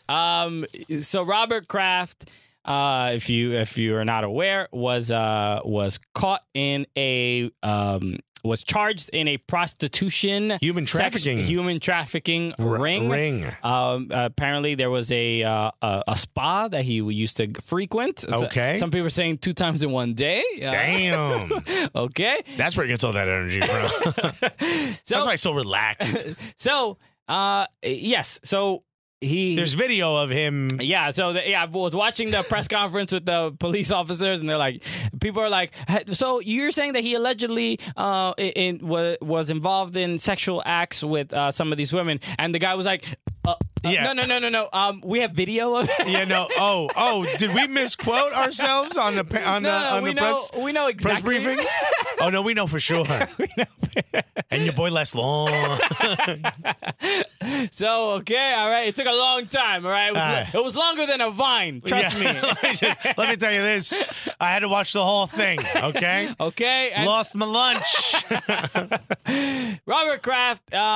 Yes, and involved. He's out here getting cheapy HJs. So, gross and whatever. Some people are like, "Who cares?" Some people are like, "This is terrible." Look, we're not here. I'm a person of whatever. About sex workers shouldn't be vilified. Yeah, or illegal and whatever. I'm the same. I mean, whatever gets you off. Yeah. As long as you and also, I need to make money somehow. Cooligans is not paying my rent. Okay, that's that other gully squad. So whatever. Look, what gets you off as long as it's consenting adults. Here's the issue: is that a lot of times these women are not consenting adults. Exactly. They're being held. And look, this came up in research for not research, I guess whatever it's called. Your school project? Yeah, what are you doing? Yeah, I know. Damn, your science fair project is lit. It's not a volcano, but it functions the same. Okay, I didn't think it would have this much detail. That's a lot of veins, my guy. Where you get that much plaster of Paris. So here's my thing. They were looking for information on sex trafficking, human trafficking. Yeah. And then they found this. So clearly this wasn't just a bunch of willing adults, who signed up to be like, I'm gonna come out here and give some HJs. Yeah. These are some people that aren't able to. And if that's your voice when you are giving HJs, I don't know if I really want one from you. All of a sudden, you want this HJ or not? My guy. Yo, this HJ gonna be mad fire. You're about to get the most only HJ. Okay, yeah. I don't know how aroused I'm gonna be. It might be a little tough. Struggling to maintain my posture is all I'm gonna say. But what I'm saying is like, yo, this isn't right. And also, he's an outspoken advocate of, trying to Meek Mill. Yeah, he's out here trying to free Meek. And look what happened. Look what's going on, right? He's freeing Meek, not Meat Mill. There's a K, dude. So he's an outspoken advocate of sex trafficking or human trafficking and trying to stop it while he's out here really trying his hardest not to stop it. And Yeah. That's like a big thing for him, supposedly. I didn't know that. Okay, cool. Not cool. Not cool. I mean, it's good that he's against sex trafficking. Apparently not, though. It's a bit of a front, is all I'm going to say. I mean, look, maybe he didn't know. For all I know, I don't know. Who knows? He didn't know what? This is my issue. Maybe he didn't know that it was like, sex slaves or something like that, or women that were trapped in that situation. I do not know. I'm just saying that for someone who's outspoken about it and then is participating in it, clearly, I'm giving him the benefit of the doubt that he may have not known. If he has a foundation and he's putting money into it, this is information he's heard. Yeah, that these types of places are frequented. I also want to make it clear, I don't think Robert Kraft is like a good dude. All right, I'm not saying, I'm not defending him. Like the dude is like best friends with Trump and all this other stuff. Yeah, you're not out here being like blah blah. But also, remember he gave his championship ring to Putin. That's right. Yeah, he can't get it back. He can't get it back. Yo, there's so many pieces together. Yo, this HJ is going to come up in the Robert Mueller investigation. Okay. This all leads to the top. That's it. All right. The Manafort sentencing's coming up. I don't know. There might be some details. What does Michael Cohen know about these HJs? Okay. What does Michael Cohen know about TAM contracts? Right. The connection. Right. It's all coming out. So so this is like going forward. A lot of people were just asking. Imagine this is the reason they can't go get another DP. So I don't have that extra money because I'm out here doing these HJs. Look, these HJs seem to be very affordable. He was getting $59. I don't know what. You could do this with a little bit more secrecy if you just invested a little bit more money. Yo, I mean the internet exists for a reason. Yo, he would be better on Craigslist doing something. Craigslist, the dude could pull up Raya or whatever that celebrity dating app is. Yo, Robert Kraft, get on Black Planet or something. Get on blackpeoplemeet.com. Get on Farmers Only with your MAGA hat. Yo, you'll be a hit out there. Are you kidding me? You get these HJs for free. Ridiculous. For free. So where's your financial advisor? So people spreadsheet got a whole column. Agent. I mean, you do 2 a day. You got to go for a more affordable one, Mr. Kraft. So people are asking the question. I can't even eat white American cheese no more than singles.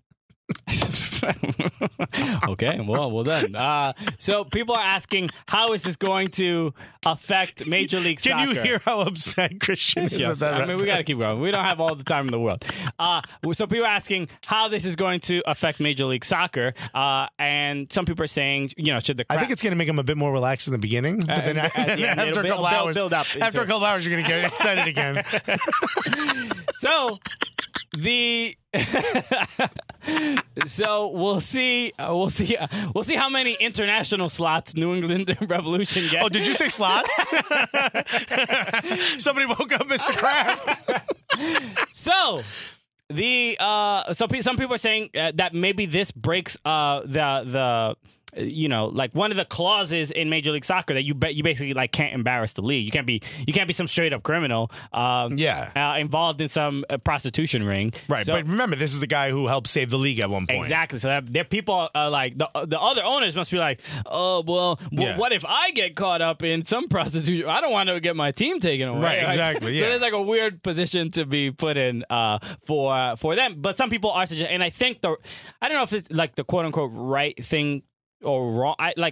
To me, like, we're not the ones who are going to handle this. They're not going to handle, but to me, like, sports is not the most important thing right now, right? No. In this particular I think scenario. the only reason that's coming up is because there's so many people that's their connection to him. Yes. Is they root for his team. Exactly. So, and there might be some, obviously moral, issue with that and things like that. Dude, hang out with Gronk. What are you doing?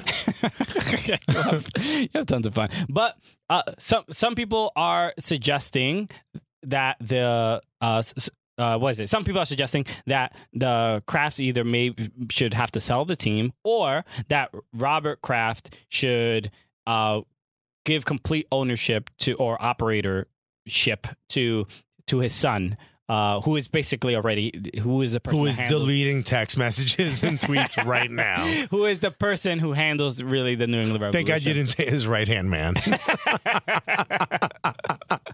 Well, it's also his son, and I wouldn't have made that joke because that's not my favorite Pornhub category. To be honest, I'm so sorry.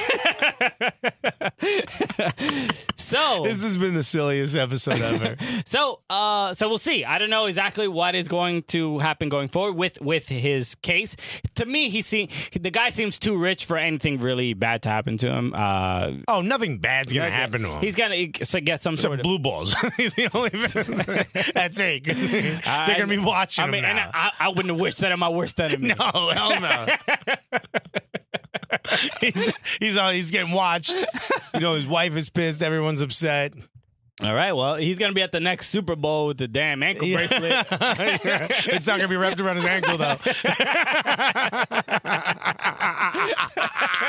Yes! Oh, my God. Remember he did sneaker shopping with Complex? Did you see that? Robert Kraft did an episode of sneaker shopping? I can't believe I missed that amazing I got an piece idea. of content. I got an idea for a pitch. I want to pitch a show, specifically with Robert Kraft as a guest. We won't go shopping for sneakers per se. I'm just going to say that. Okay.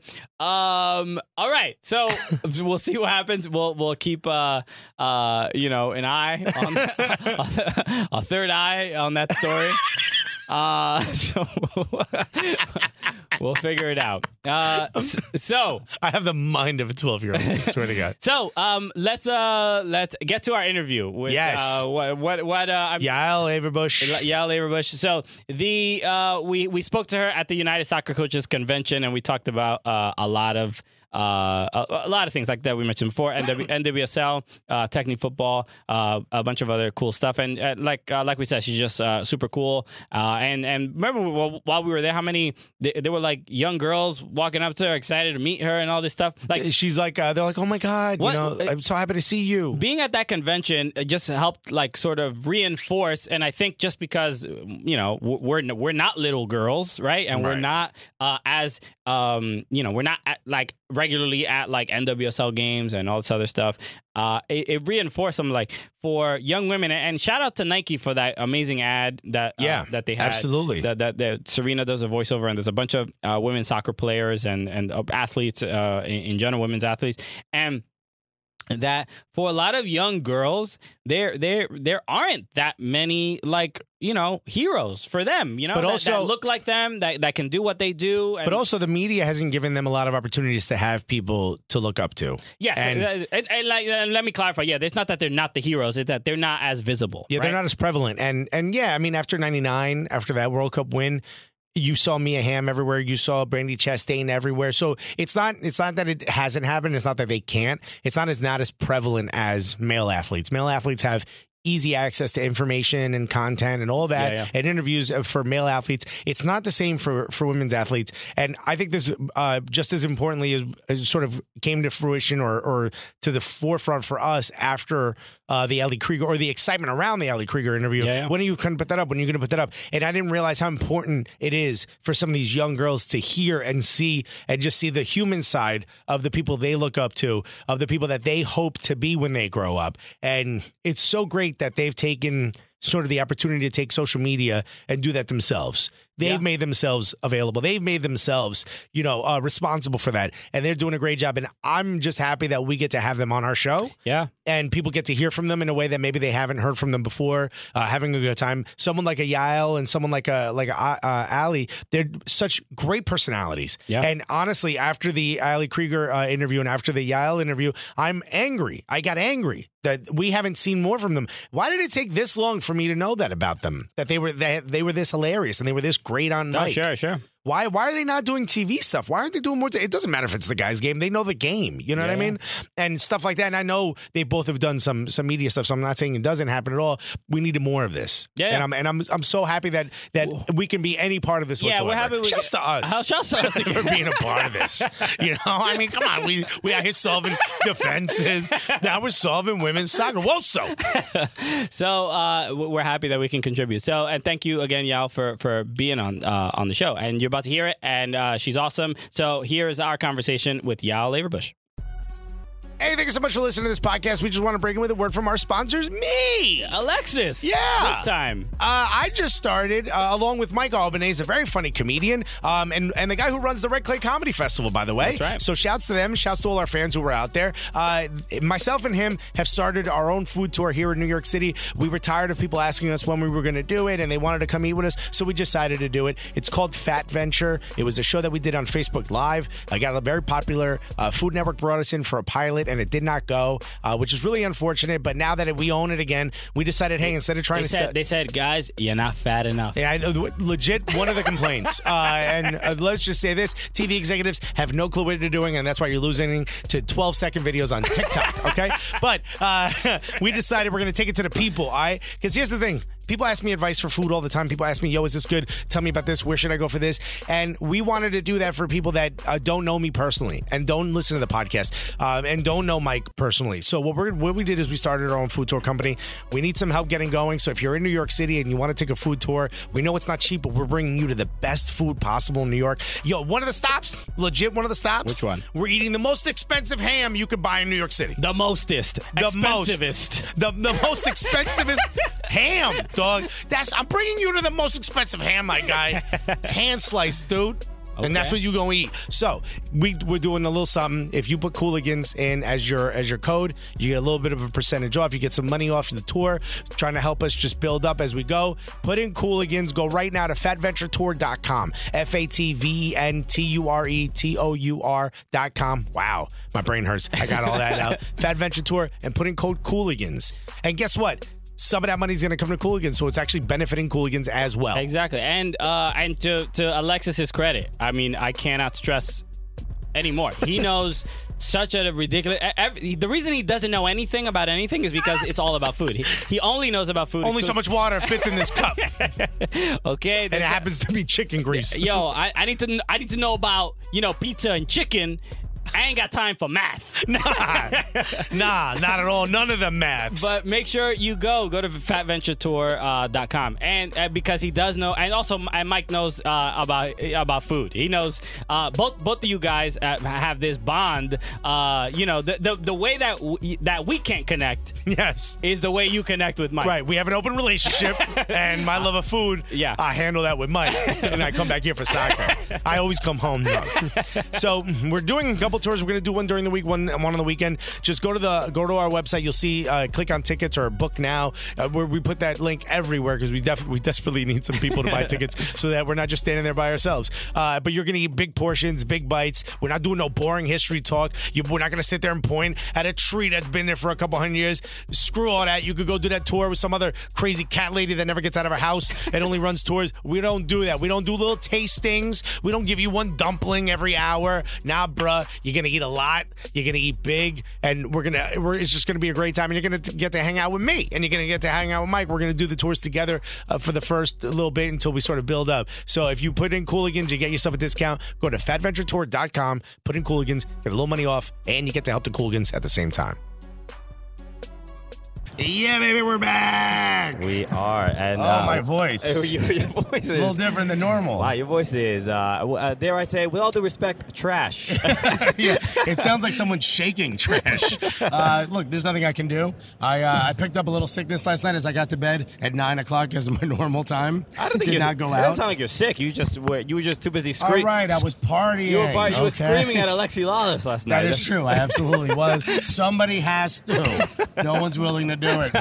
But we're not here to talk about last night, and we never will. What we're here to talk to is someone who we've seen all over the place. Yeah. And there's so many things that this person does in soccer. We're so excited to speak to her. Ladies and gentlemen, unless you're driving, put your hands together for, I hope I pronounced this correctly, Yael Averbuch. That was good. Yeah, you did well. You did well. Congrats. All right. So, we are, so you are a person who on my Instagram feed, you're there all the time. You I hope that's a good thing. Yeah. You won't leave us alone. You won't leave us alone. These sponsored posts or whatever. No, but I know that your work with Techne football, and I'm always seeing that, and I know I had I was looking at the app because I'm not a good soccer player. I didn't grow up playing soccer, but I saw it and I'm like, hey, this seems like a thing. Like it's an app that I just download and then I can become the next Alex Morgan. You know what I mean? Like that is that would be really cool, but it's a little bit tougher than that. Well, yeah, you got to put in a little more work than just downloading the app. You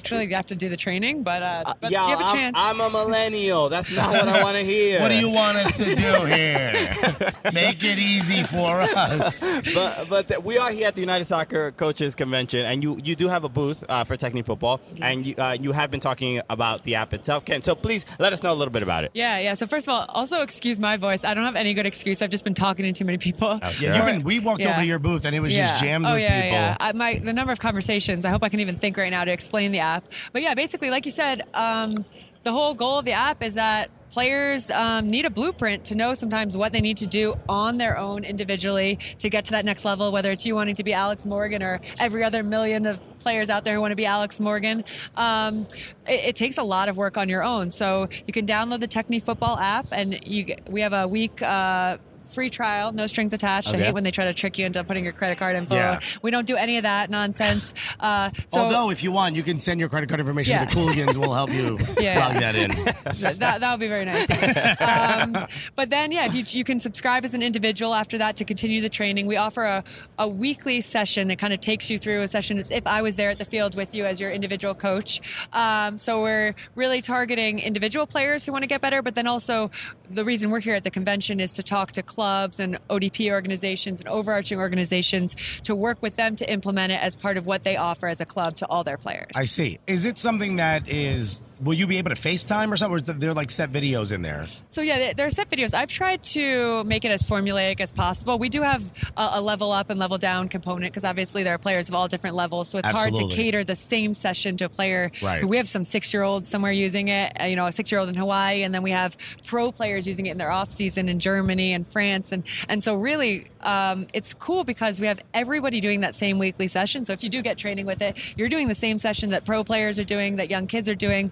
Like I said, there's a level up and level down component. Right now, we don't have that aspect of actual personal interaction. Level up and level down is what I was asking primarily because it's like how do you know who's using it? Yeah. And how embarrassing are you going to feel, or embarrassed are you feel knowing a 6-year-old is doing that workout and you're going to get promoted down? Exactly. So that's the whole idea. Is hopefully you'd have the self-awareness to watch the video and say like, whoa, I can't do that. Let me level down, or no problem. Let me challenge myself and go up a level. But if there was a way to like actually interact with like someone at Techne Football, like a coach, how annoying would that be? Like having like 40, 50 people, 100 people a day, like your FaceTime's just blowing up. I'm really trying to do do like this around the world trip? Can you just really help me out? I can't go around the cones with my left foot. Hello, are you there? You're just shopping at Star.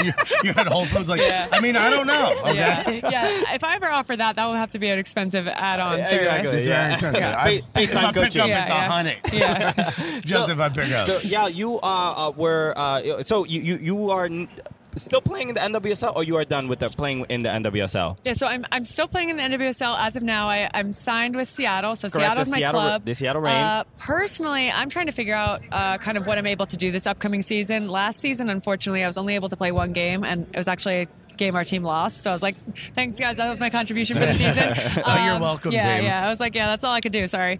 I have some health problems. I have something called ulcerative colitis. I'm very open about it. You don't want to know the details. You can Google it if you want. Yeah. But yeah, so I gave myself a cutoff to pretty soon decide if I'm not 100% healthy. I think I can't risk my health again to try to do what I did last season. But hoping by some miracle I'll be 100% healthy and able to play. I don't feel done playing. I'm still like everything that usually goes wrong with soccer players, the knees, ankles, all that are like all fine on me. It's just my internals for some reason are messed up. So undecided. Okay. Yeah. We're friends with now I can't remember his name. Pete Davidson also has ulcerative colitis. We're very good friends. Yeah, very close friends. I'm friends with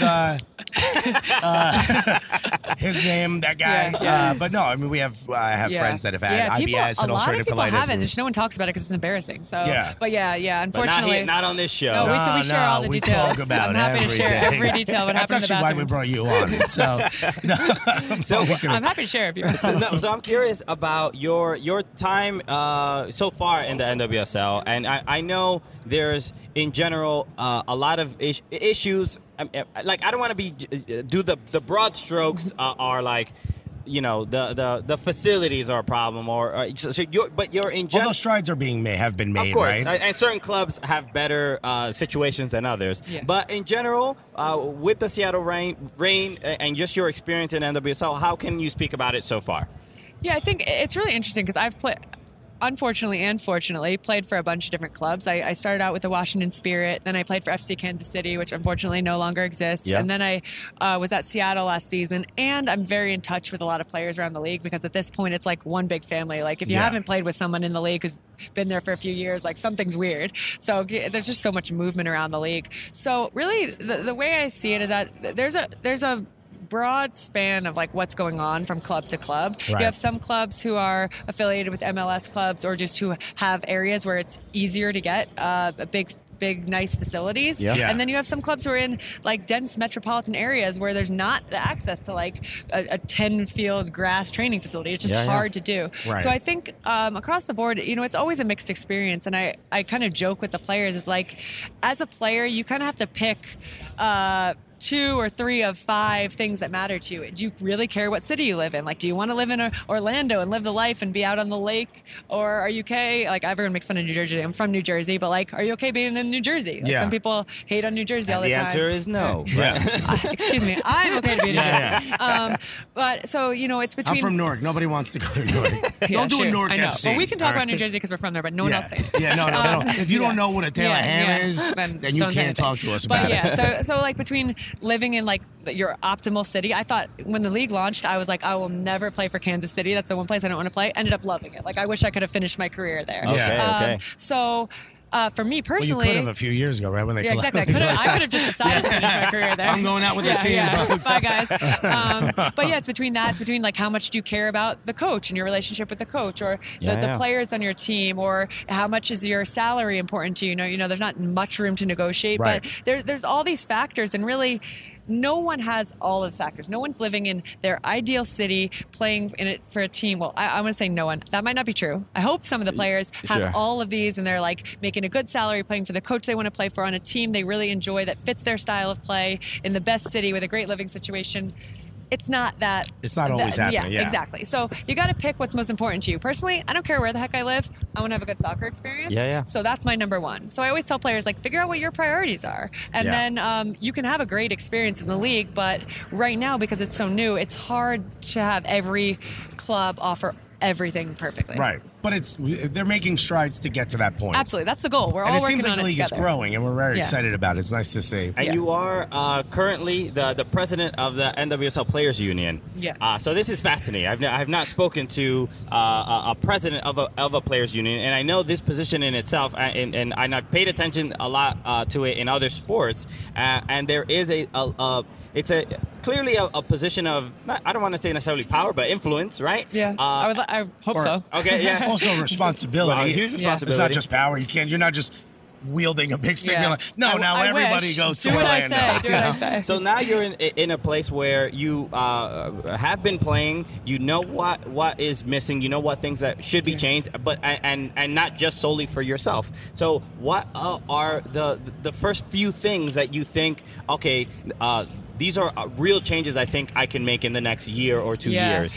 Yeah, it's interesting. In my growth into this role, which like kind of happened by accident, if I'm going to be really honest, I think there are a few things that I feel are really important right now in the early stages. And one is simply, can we deal with things internally and have a chain of communication so that stuff isn't getting out on Twitter before we give the league a chance to solve it? Like, if we haven't told the league there's a problem and then people go to the media, that's not really fair. And that's not we don't want to shine that light. If we get a certain number of, big media stories in our league every season, we don't want 2 of the 3 to be negative, big blow-up stories. So can we get information from players at clubs saying like, hey, is this okay that this is going on, or shouldn't our facility have X, Y, and Z? And bring that to the league, let the league address it, and then hopefully it gets fixed. If not, obviously, okay, then if we need to go to the media or whatever. Yeah. But we have up until very recently haven't had that chain of communication. So Right. now part of what I've worked to do is we have a player rep or two on each team who's in charge of if something's going on in that team, a young player, maybe it's a rookie, maybe it's a practice player who doesn't know where to go, they can talk to their team rep, who then brings it forward to me and the players I work with, and then we bring it straight to the league. We get answers straight from the league. See, that's very it's very thoughtful and professional and concise. Because my first thought is, that's amazing, right? Because even bad press is good press. Yeah. Like, you know. Well, sometimes it's true. We just want to be in the media. Yeah, I mean, this like R. Kelly thing. His streams are, there's no such thing as bad press anymore. So we you gotta assume make that's up the some worst bad press of all time. So if there's players' grievances, the first thing you should do is Instagram story, right? Well, that is a different approach. Maybe we could take that different route. Yeah. Okay, maybe the vice president of the Players Union over We're here. like a divisive president, and I'll take that title. Yeah, you take all the bad stories. We'll filter them to you. You get them out there, and then we'll go to the league after and be like, can you help fix it? You hear what's happening? I heard some gossip. We need to fix this. So now that you're in this role, you even mentioning it that it was seems to be like an accident. What do you feel about your future in women's soccer? Is it like being a part of because the position right now is not, you're not in the role of just growing the women's game specifically, right? The huge responsibility is the women that are involved in the sport that they're taking care of. Yeah, once you get in the game, you now have a role where you're taking care of them. Are you trying to move into something where you get more? Techne football to make all the kids pros, and then we take care of them when they're pros. That's how it works. Not bad. It's a lot of FaceTiming you're going to do. Remember, they're going to add that where you get to speak right to Yael. Yeah, is there a hope in I guess it feels like this an interview question, but I'm like, what's the 5-year plan for Yael? You know what I'm saying? But where do you see yourself? Because when I think of someone who is the head of a players union, I think of strong leadership skills and really have a good idea of what the future of the thing that they're in, what they want it to look like. So how do you feel about that? Yeah, I think if I were to really summarize, and actually I thought of this just as you're asking me, so it's the first time I've kind of put this together in my head. I think for me, whether it's my personal business or my work with the Players Association, or what I would like to do is I'm really passionate about looking at the larger picture of player development in our country and how our whole system works. Right. Is that my goal would be, can I be somebody in the soccer world who, instead of just identifying all the problems, comes with real solutions, develops a business that actually can help our players become more technical, works with the Players Association and the league to hopefully, instead of saying, okay, well, conditions aren't good enough here, okay, well, here's a solution. We as players want to offer this solution, or instead of coming with demands to the league about salaries and conditions, which everybody in the league agrees need to get better. It's not like the owners are hoarding all this money and don't want to pay their players. They're sacrificing just as much as anyone. So can we as players come and say, okay, well, our experience would be better if you were able to offer us these continuing education coaching courses, which the league has actually done, which is of financial value as well. Yeah. So if I could be somebody in the soccer world that looks at the system in place, whether it's the pro league, whether it's youth development, whether it's our youth national team system, and says, okay, I've done some research, I've been part of it myself, I've talked to people, here are some solutions, can I help you implement those solutions? That would be I would love to be that person. Okay. It will take a lot of steps to get there, believe me, and I have a lot of work to do. But if I were to really summarize, I think that would be my general answer to your question. Okay, that's great. And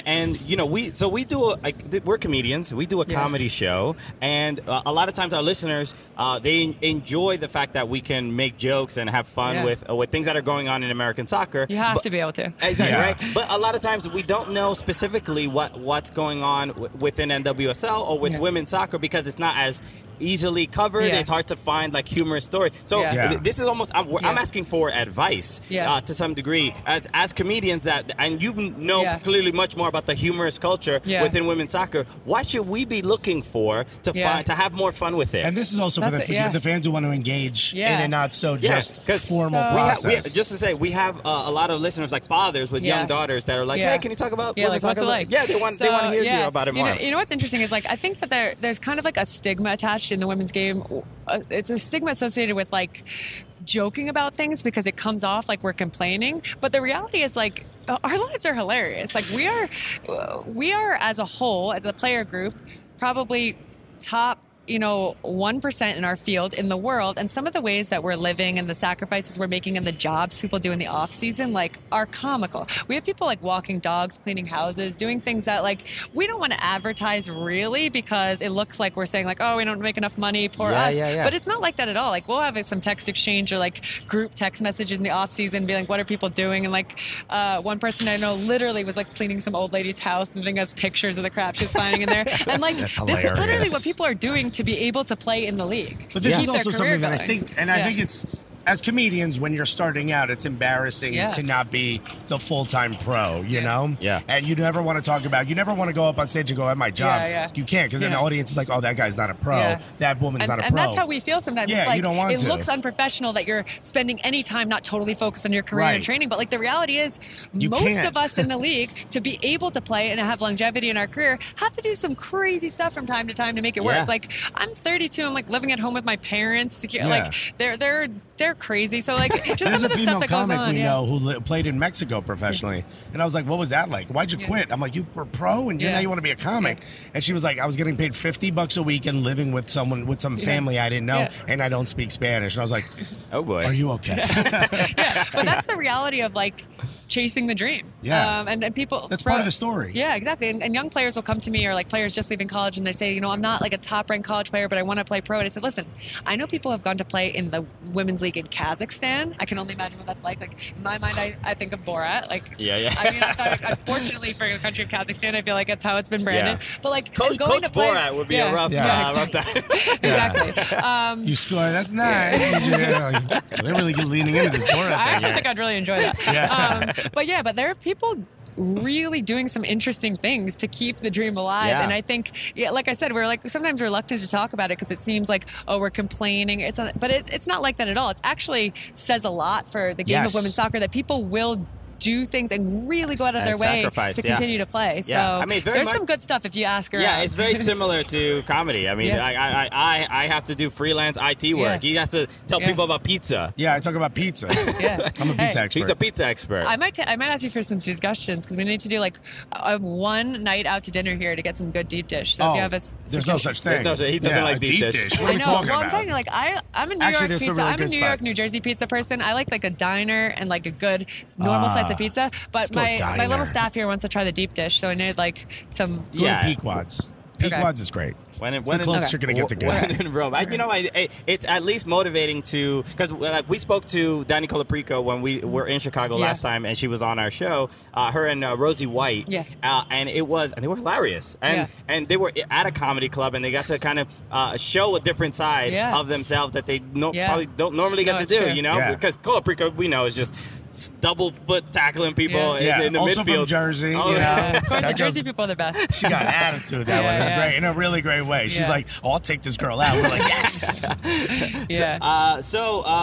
Yael, thank you so much for joining us on the show. Pleasure. Wait, where can people find Techne Football? Oh, good question. So first of all, you can just go to the App Store and download Techne Football. Techne Futbol.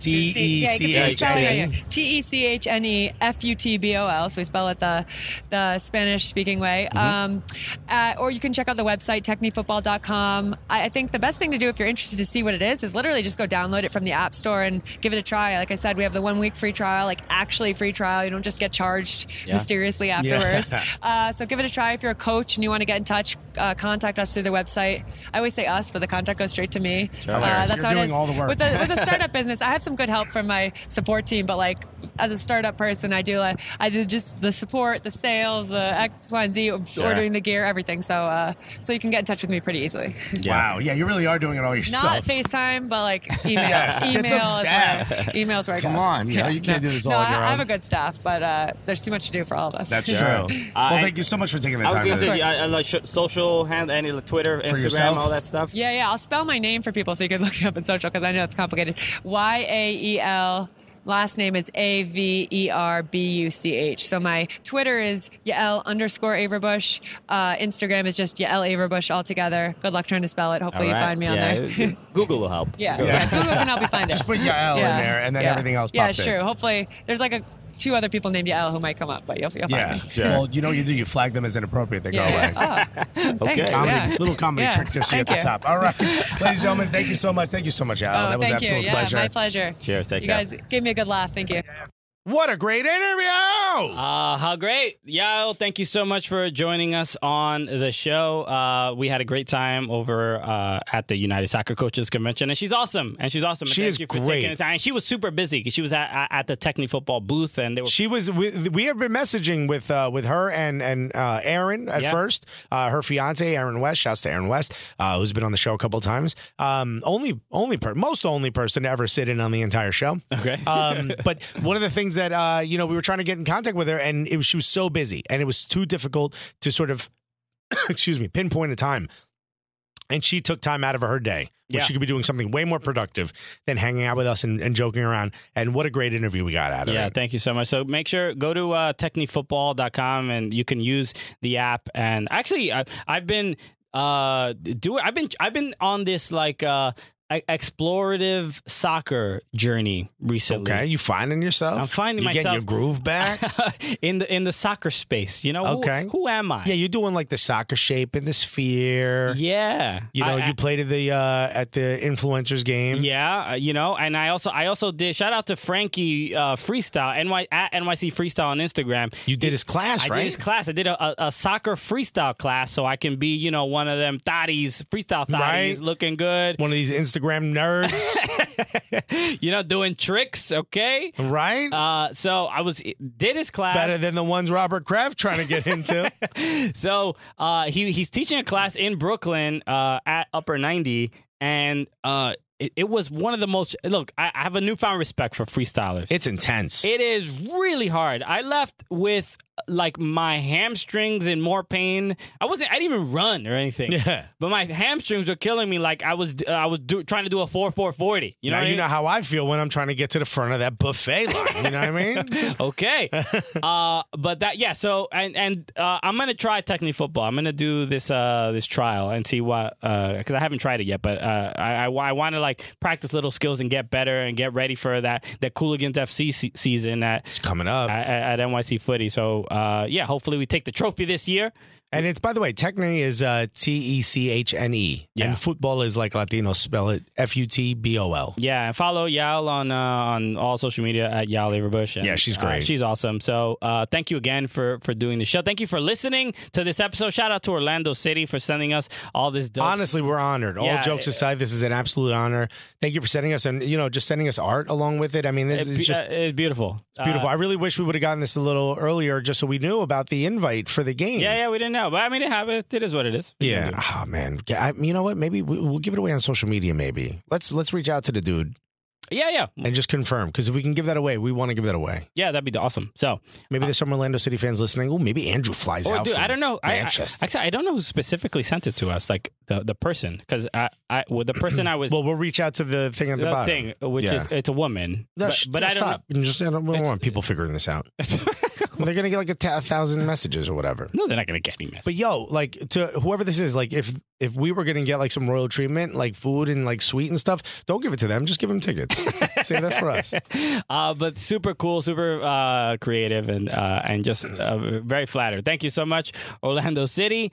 Best of luck this season. So the anything else coming up that we should mention? Project Goal. Oh, we're Met Oval. Met Oval. We're going to be hosting the Met Oval Gala again. Yeah, this Friday. This Friday, so we're excited about that, which is another academy out here in New York, and they do a lot, help kids out. There's kids that Justin Hawk was a Met Oval kid. Yeah, that ended up and got a professional contract with NYCFC. That's right. So they have some success stories, and now they're officially affiliated with NYCFC. Correct. I believe so. It's cool. It's a fundraiser to help the kids that are less fortunate, that can't afford to sign up for the academy on their own. So it's really cool. That's happening. And then March 29th we're going to be in Rhode Island. That is open to the public. You can go and get tickets at projectgoal.org. And I think Rigo over at Providence City FC is going to be coming through. So we get the unholy meeting. Yeah, we're also going to be doing a giveaway at the one of the auction items is going to be to come to the studio and sit in the audience and watch the show in Madison Square Garden. So that's an opportunity. If you are in Rhode Island and maybe you're gonna come to New York at some point and you want to come see the show, watch us record. We usually have great guests and stuff like that. So it might be a really fun. You could have sat in on all the debor. Oh my God, you would have been here for debor. It would have been an honor if you were here for that. So thank you for listening, supporting. Where there's like we said, there's a bunch of fun stuff. And thank you to Gully Squad, man. You guys just amaze us every week. Changing our lives. We had someone from Europe sign up. Okay. I mean, this person could have, they emailed from us. Europe or England, but England, they're not going to be a part of Europe not much longer. No, but he was messaging us because he didn't have, he wanted to use PayPal because I think the credit card fee was a bit much. Okay. He just went ahead and signed up anyway. Look at that. It's incredible. Well, thank you so much for the support. And yeah, feel free to sign up. We just posted the interview that we did with Max Bredos. Oh, dude, from on stage at the Punchline in Atlanta. That's right. So you guys it's hilarious. You got to watch this. That was a really fun interview that we did with him. That we did that with the guys from Total Soccer Show. All four of us on stage together with Max Bredos. Super fun. So you can see that on you may or may not see that in the super secret Facebook group, which may or may not exist for Gully Squad. So go to soccercooligans.com/Gully Squad if you would like to join. Like we said, coming soon. There's a nice fun gift for all Gully Squad members. So if you get in before that, gift will be sent out, which I imagine will probably be mid-March or something like that. End of March. I'm so excited. So get in now so you can receive that little welcome package. So yeah. So again, thank you so much for listening. You guys are the absolute best. Make sure you follow us on all social media at Soccer Cooligans. And any shows you're doing that you want to mention? Or? I got a bunch coming up. I got passed at Gotham, so I'm going to be at Gotham Comedy Club a lot more. Awesome. So congrats, man. Thank you, man. I'm around. Hey, Illuminati Party. That's that secret comedy show you have to get invited to. Yeah. If you guys want a free invite, I keep forgetting to mention this on the show. If you live in New York City and you want to check it out, it's usually on the first and third Wednesday. We're actually probably going to go to weekly pretty soon. But it's the first and third Wednesday. It's in Lower Manhattan. It's dope. It's always the best comedians in New York City. Christian's done it a few times. So not always the best. No, but sometimes they lower the bar. Yeah, sometimes we lower the debur. But yeah, it's always great comedians. If you want to get an invite, shoot us a message at Cooligans. And if you're a Gully Squad member, just let me know you want to go, bruh. You got to invite my guy. You win. And I also do a weekly show in Two Boots in Brooklyn, in Park Slope. If you don't want to go all the way to Manhattan, you can come to... Yeah. It's a great show. I do it all the time. Come to Brooklyn. The comics get free pizza. Every Wednesday. Not pizza boxes, just a pizza. Yeah, I know, right? So, that's every Wednesday. So you can hit us up if you want to go to that. So thank you again for listening. You guys are the absolute best. Keep it real. Keep it gully. My name is Christian Polanco. My name is Alexis de Guerreros. And together, what are we? The Cooligans! What's up? It's the world champion, Judah Friedlander, and you're watching the Cooligans. Why? Because you're cool. This is what winners look like right here, man. I mean, you're looking at us. Right now with my legs, I just juggled the ball 80,000 times. You missed it. Yeah. He's been playing keepy uppy since I met him. Yep, look faster, guys. Go Team USA.